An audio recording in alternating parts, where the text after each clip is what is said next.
In this video, I'll be showing you how to turn off Gemini on Android. If you find this video helpful, drop a like and subscribe. But anyways, getting into it, it's very simple to go ahead and do this. So what you want to do is go over to your Google application. On the top right, you're going to see your profile icon. Go ahead and scroll down a bit and you're going to see settings. So go ahead and click on that.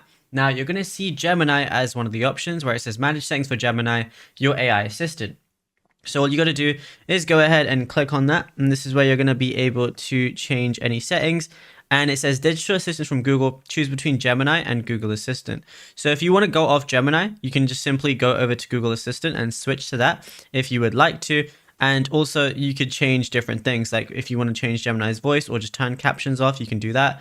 Where it says interrupt live responses, you can go ahead and disable that. Basically, you can just go ahead and disable every setting to ensure that Gemini doesn't enable itself. And yeah, it's literally as simple as that. And the easiest way to do it is just changing it from Gemini to Google Assistant. Now, when you're here, you can also just go ahead and scroll down. If you want to completely wipe it and turn it off, right at the bottom, you can see it says you can turn off your digital assistant from Google at any time. So go ahead and click on that, and then it's going to say turn off digital assistant for Google, and then just go ahead and press turn off right there, and that's it. It's going to be turned off and you'll be good to go.